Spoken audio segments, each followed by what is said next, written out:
Family వెళ్ళింది ఈ రాప్తాడులో అభివృద్ధి కేవలం ఆ కుటుంబానికి మాత్రమే అభివృద్ధి అనే విషయాన్ని కూడా ప్రజలు చెప్పుకొని నవ్వుకుంటున్నారనే విషయాన్ని కూడా నువ్వు ఒకసారి గుర్తు చేసుకోవాలి. ఈరోజు రకరకాల అంటే మనుషుల్ని రెచ్చగొట్టే వ్యాఖ్యలు, ఇష్టం వచ్చినట్టు రెచ్చగొట్టి పిచ్చి పిచ్చిగా మాట్లాడితే, వేరే వాళ్ళని హేళన చేసో గేలి చేసో మాట్లాడితే ఏదో తనకేదో చప్పట్లు కొట్టేస్తారు, మంచి పేరు వచ్చేస్తుంది అనే ఆలోచన చేస్తున్నావేమో. ఒక విషయాన్ని నువ్వు గుర్తుపెట్టుకో, ఆ పద్ధతిలో పోతే ఈ రాప్తాడు ప్రజలు చీకొడతారు. ఆ విషయాన్ని నువ్వు గుర్తుపెట్టుకోవాలి. ఈరోజు ఏదో నన్ను చాలా ధైర్యవంతుని, నేను నా ధైర్యానికి ఒప్పుకొని ఏదో ప్రెసిడెంట్ మెడల్ నాకు ఇచ్చేటట్లున్నారు అనే టైప్లో నువ్వు మాట్లాడుతున్నావు. ఆయన ఒక విషయం గుర్తుపెట్టుకోవాలి, ఏంటంటే ఈ కుటుంబ చరిత్ర ఏంటి అనేది ఒకసారి తెలుసుకోవాలా. దాని గురించి కూడా ఏదో హేళనగా అవహేళనగా మాట్లాడేదో పుట్టకోసి చరిత్ర అంటున్నాడు. నా చరిత్ర ఏందో నేను చెప్తాను, ఒకసారి నువ్వు గుర్తుపెట్టుకో ప్రకాష్. ప్రజా ఉద్యమాల్లో ప్రజల కోసం నా కుటుంబం నుంచి మా తాత, మా చిన్న తాత, మా చిన్నాయన, మా నాన్న, ఇంతమంది నలుగురు నాలుగు ప్రాణాలు పోగొట్టుకొని ప్రజల కోసం పోరాటం చేసిన కుటుంబం నాది. మరి దాంతోపాటు ప్రజలు ఆ రోజు నుంచి మాకు ధైర్యం ఇస్తూ, మా నాన్న చనిపోయిన తర్వాత నీకు గుర్తుండాలి, బై ఎలక్షన్స్లో దగ్గర 6 మందిని పోలీస్ కాల్పుల్లో చనిపోతే 6 మంది అసువులు బార్చి ఆ నామినేషన్ని ముందుకు పంపించి మా అమ్మతో నామినేషన్ వేయించి చేసింది. ఆ ధైర్యం ఏంటనేది, ఎంత ధైర్యం ఉంటే ఆ పని వరకు మేము వెళ్ళామన్నది నువ్వు కూడా ఆలోచన చేసుకోవాలా.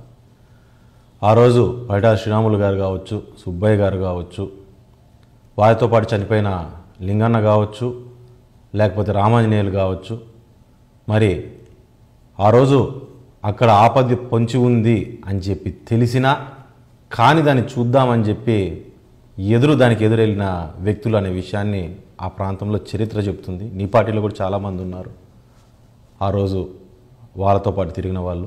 వాళ్ళని కూడా అడిగితే ఆ ధైర్యం ఏంటనేది వాళ్ళు చెప్తారు, మా ధైర్యం ఏంటనేది.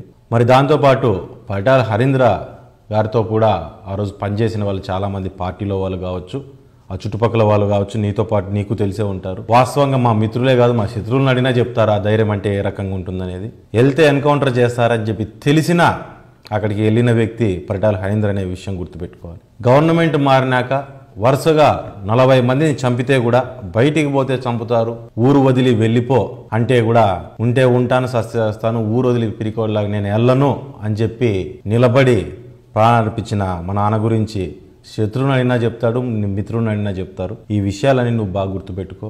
పరిటాల అనే పేరు ఆ గొప్పతనం మేం తెచ్చింది కాదు. ఇంతమంది ప్రాణత్యాగాలు చేస్తే ఆ త్యాగాల నుంచి ఆ పేరు ఒక ధైర్యంలాగా ఈ జిల్లాలో, ఈ రాష్ట్రంలో, ముఖ్యంగా పేద బడుగు బలహీన వర్గాల్లో పరిటాల అనే పేరే ధైర్యానికి మారుపేరుగా మారి ముందుకెళ్ళిందనే విషయాన్ని నువ్వు ఒకసారి గుర్తుపెట్టుకోవాల్సిన అవసరం ఉంటుంది. సో నువ్వు కొత్తగా ధైర్యం గురించి నాకు క్లాసులు చెప్పాల్సిన అంత అవసరం లేదు. నువ్వు నాకు క్లాసులు చెప్పే బదులు నువ్వు మీ నాన్న దగ్గర నుంచి క్లాసులు తీసుకుంటే బాగుంటుంది.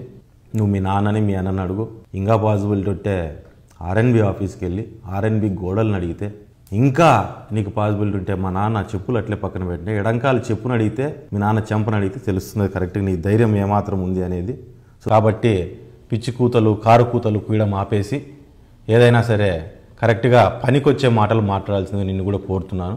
గన్మ్యాన్లని తీసేసి తిరగలేరు వీళ్ళు అనే టైప్లో నువ్వు మాట్లాడుతున్నావు. Yes, I'm ready. గన్మ్యాన్లని నేను లెటర్ ఇస్తాను, నువ్వు కూడా నెక్స్ట్ ప్రెస్ మీట్ పెడతావో లేకుంటే ఏ రకంగా నువ్వు లెటర్ ఇస్తావో నువ్వు లెటర్ ఇచ్చేయి. అసలు మీ అన్న విజయవాడలో ఆస్తుల కోసం చంపి 2 మర్డర్ కేసుల్లో ఉన్న వ్యక్తి, నాకు తెలిసి ఆయనకి ఎందుకు గన్మ్యాన్లు నాకు ఇంతవరకు నాకు అర్థం కావట్లేదు. ఆయన్ని గన్మ్యాన్లు తీసేయమని చెప్పు, నువ్వు గన్మ్యాన్లు తీసేయి.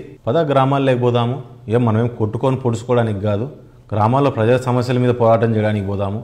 ప్రజల సమస్యల మీద పోరాటం చేయడానికి గన్మ్యాన్లు ఎందుకు? ఫస్ట్ నువ్వు రివోక్ చేసి పక్కన పారేసే గన్మ్యాన్లని నేను కూడా పక్కన పెట్టేస్తా. మా కార్యకర్తల్ని కూడా అండ్ సోషల్ మీడియా వర్కర్స్ని, చాలామందిని, సోషల్ మీడియాలో పనిచేస్తున్న వాళ్ళని, సోషల్ మీడియా పెడుతున్న వాళ్ళని ఈరోజు ఒక విషయం నువ్వు గుర్తుపెట్టుకోవాలి. ఎవరు వీళ్ళంతా సోషల్ మీడియాలో మెసేజ్లు పెడుతున్న వాళ్ళు ఎవరు, వీడియోలు పెడుతున్న వాళ్ళు ఎవరు, అసలు వాళ్ళు ఎందుకు పెడుతున్నారనే విషయం నువ్వు ఒకసారి అర్థం చేసుకుంటే ఈ నియోజకవర్గంలో జరిగిన అవినీతి, ముఖ్యంగా జాకీ ఏ రకంగా అయితే తీసేసావో అక్కడ జాకీ ఉపయోగపడే నిరుద్యోగ యువత కావచ్చు, నువ్వు టమోటా మండీలో డబ్బులు వసూలు చేస్తున్నావే అక్కడ ఉండే రైతులు కావచ్చు, నువ్వు 10,000 వసూలు చేసావే డైరీ అని చెప్పి 3 ఏళ్ళు నీ దగ్గర పెట్టుకుని వడ్డీ లేకోకుండా వెనకలు కొడతానంటున్నావే అక్కడ దానికి అతిగతి లేకోకుండా అక్కడ ఉన్న మహిళలు కావచ్చు, ఇట్లాంటి వాళ్ళు దీని మీద సోషల్ మీడియాలో బయటకు పెడతా అంటే ఎవరు ఇది కాదు, నువ్వు చేసిన అన్యాయాల్ని వాళ్ళు ఇబ్బందులు పడి దాన్ని ఇది తప్పు అని చెప్పి ప్రశ్నిస్తున్న వాళ్ళని కొడతా, తంతా, సంపుతా అంటూ నువ్వు విచ్చలవిడిగా మాట్లాడడం అనేది ఒకసారి నువ్వు అర్థం చేసుకో. నువ్వు ఆ రకంగా తంతాను అని చెప్పి మాట్లాడే రేపొద్దున జనాలు లేకపోతే వాళ్ళతో తన్నించుకోవాల్సిన పరిస్థితి నీకు వస్తుందనే విషయాన్ని నువ్వు గుర్తుపెట్టుకోవాల్సిన అవసరం ఉంది. పేర్లు పెట్టి మా కార్యకర్తలు ఇండ్లకు దూరి కొడతాము, ఇండ్లలో ఎక్కడ పడుకుంటారు, మీరు ఒకరితో పడుకుంటారు కదా అనే పద్ధతి నువ్వు మాట్లాడేది కూడా ఒకసారి ఆలోచన చేసుకోవాలా. మా వాళ్ళు ఇండ్లలో ఒకరే పనుకుంటే నువ్వు కానీ మీ కార్యకర్తలు కానీ ఒకరే పనుకుంటారు, 100 మందిని వేసుకొని ఏం పనుకోరు, ఇండ్లలో ఒకరే ఉంటారు. సో ఏదైనా సరే నువ్వేదో నేను కొడతా సంపుతా అని చెప్పి నువ్వేదో బెదిరిస్తే బేసిక్గా చెప్పాలంటే తరాలు మారినాయి.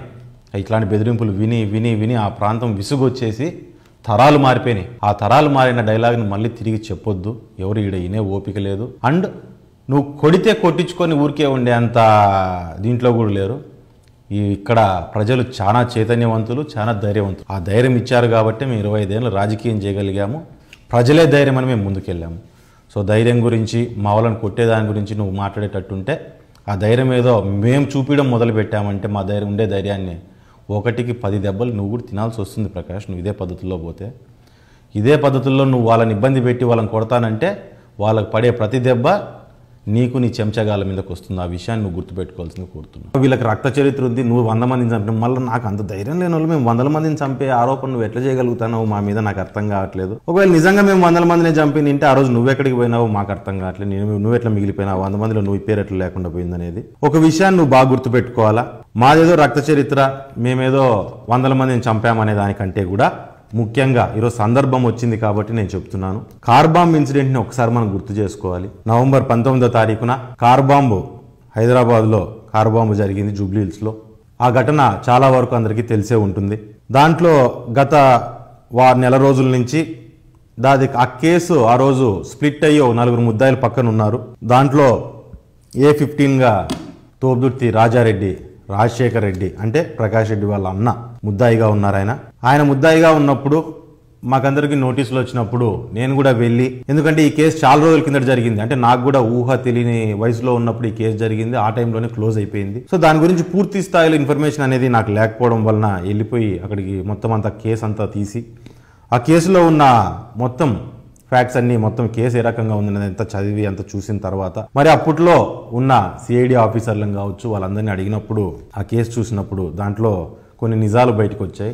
దాంట్లో ముఖ్యమైనది ఏంటంటే మదల చెరువులో ఉండి ఆ రోజు నక్సలైట్లతో కానీ అక్కడ ఉన్న లోకల్ సమస్యల వలన ఆయన వెళ్ళిపోయి బెంగళూరులో పెళ్లి చేసుకుని ఆయన అక్కడ జీవనం గడుపుతున్నప్పుడు ఆ రోజు ప్రకాష్ రెడ్డి అనే వ్యక్తి ఆ ఏరియాలో కాంట్రాక్టులు చేస్తున్నాడు.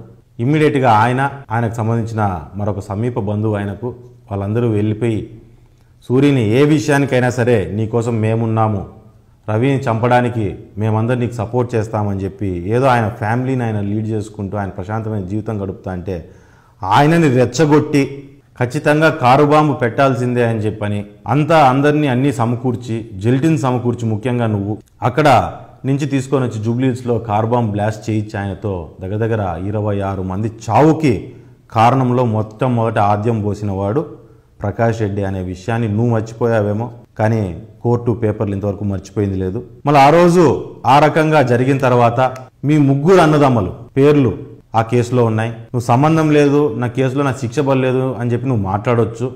నువ్వు ఆ రోజు పెద్ద శేషాయం కాదు, నువ్వెవరో కూడా ఎవరికీ తెలియదు, తీసుకొచ్చి నీ 3 అన్నదమ్ముల పేర్లు ఆ కేసులో పెట్టడానికి. సో మీకు ఉంది కాబట్టే ఆ రోజు కేసులో పెట్టారు. ఆ కేసు నుంచి తప్పించుకోవడానికి నువ్వు కానీ, అన్నిటికంటే ముఖ్యంగా దీంట్లో ముఖ్య పాత్ర మీ నాన్నది.